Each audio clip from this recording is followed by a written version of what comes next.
Hey everyone, welcome back to the channel. I haven't made a video for a few weeks. I have been pretty transient. I have finally moved into my new house, which is good, and I want to go over a few things that I've been posting on Instagram and some of the comments that I've got, and kind of talk about the gear and what I've actually been doing. So one of the reasons I haven't made any videos is because I have been moving. Secondly, I had a deal that I was working on. A company reached out to me that I really like and wanted me to work with them, and they had opened up the communication and they had initiated talks, and after me making a few videos regarding their products, and so I was like, I'm going to hold off on doing anything new until like I hear back from them, because I had this mindset at the time that going into a new year, new house, I haven't worked for a brand for a while. So let me hold off, and they said they would get things in the mail and XYZ, and then just like a bad relationship, they kind of left me on red. So I did reach back out and was like, hey, with SHOT Show and everything else going on, maybe something fell to the wayside. Let me know what's up. I am still interested. Thank you for reaching out to me. Let me know. And there was a reply back like, oh yeah, XYZ didn't occur. And I'm like, well, that's strange. Here, I'm just going to forward you the emails back with my information again. And I did, and then I just got left on red again. So I kind of wasted some time there and turned down a few other opportunities working with some pretty good brands, which sucks, but there will be other opportunities. I'm not in this to make money or to get free shit, so it doesn't really matter. But it is a reason I think that I postponed making content, is because I wanted that mindset of new year, starting like a new adventure. I bought a new house, all this shit was going on, and just kind of wanted that all to get wrapped up together. And yeah, it didn't happen. So here we are. Things I've been working on though. So I've been posting some of this crap on Instagram. I got some credit, and someone was like, yeah, man, using a drop canteen strap or something for a pistol for a bianchi, that's awesome. And I was like, I'm not that clever. These are two different ones, civilian versus a military one. So the civilian backstrap here, they're both factory bianchi drop legs adapters, and they come with the place to hook your magazine and the M12 holster. I have one with the flappy flap and one with the snappy snap. The snappy snap is good because it's not the flappy flap, and you can tell the difference because one's a flappy flap and one's a snappy snap. The reason I'm showing these off is, these are both military components. This is a civilian component, but it's all factory components, minus these are just Alice pouches, US surplus. They will accommodate any magazines. That was some of the questions I was getting. What type of pistols will these holsters accommodate? And there's a lot of information out there about it, but I don't care answering questions. So any large to medium frame pistols, Glocks. I have a Glock 17 in this one, and buy these military surplus, and they'll already be good and broken in. You buy one new, you pay a little bit more for one, but number two, you have to take time to break it in to get the pistol to slide in and out easier. This is a Beretta. These are made for Berettas. This is a 226R.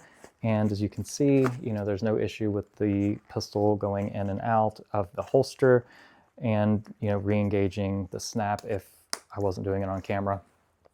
So no, this is not a creation of mine. This is actually just a factory drop leg component. I'm not that clever.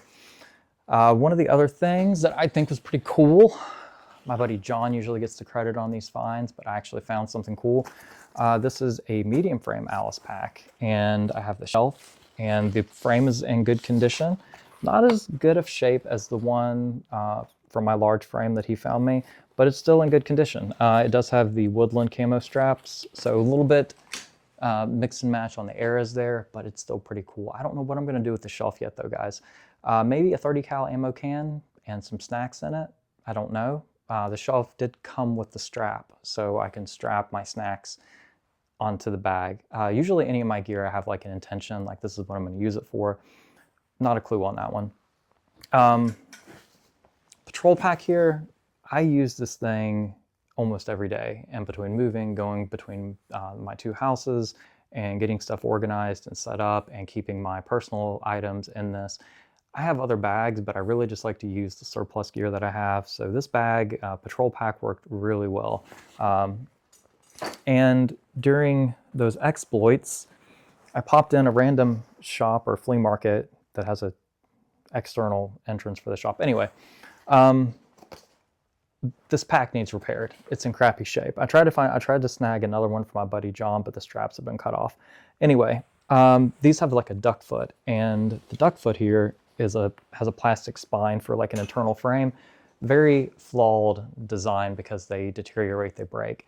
So I do have to find a way to reattach the duck foot on the pack to make it more usable. Excuse me. This is a Glock 19 police trade-in. It was previously a good friend of mine, and he wanted to get rid of it.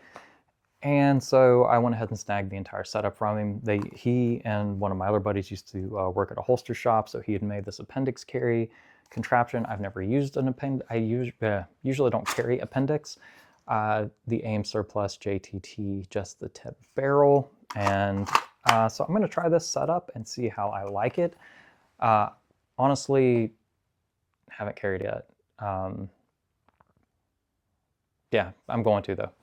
This is something else just to show off their work. And they don't work at the holster shop anymore, so I'm not going to drop the name because there's no point in it. But this was one that my buddy made for me a while back, and it was the 2x4, 2x2. There's 2 pieces with 4 mags. Purple is the answer.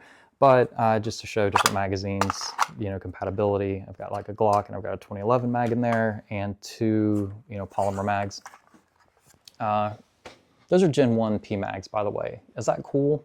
I think so, kind of, but I really don't care if they are because I'm just joking. I just like them.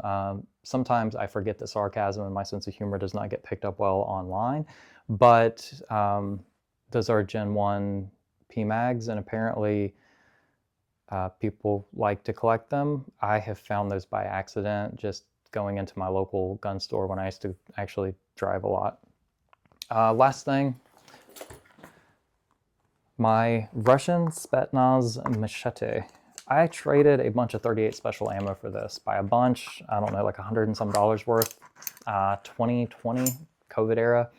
And I didn't have a 38 special at the time, or a 357, so I got rid of the ammo and traded it for this, and the nylon sheath was deteriorating to the point to where it was unusable, so my father-in-law made me this leather sheath for it. My buddy over at Judith Knife Company, he and I tried to make a sheath for this out of Kydex, and we failed miserably. By we, I mean I failed miserably. He probably could have done it. It was supposed to be a project we worked on together, but then, you know, I was going back and forth to Cleveland. Judith Knife Company was taken off. He was going to shows and setting up and making a lot of really cool knives. So I just never had the time to go back over and fully work on the project. And I'm going to, though, hopefully soon. That's really it. I am going to go over this in the next video I do. It's a PWS MK, it's either the 111 or Mark III. I don't know. It's either MK 111 or Mark III. I've never heard anyone pronounce it. This model is discontinued.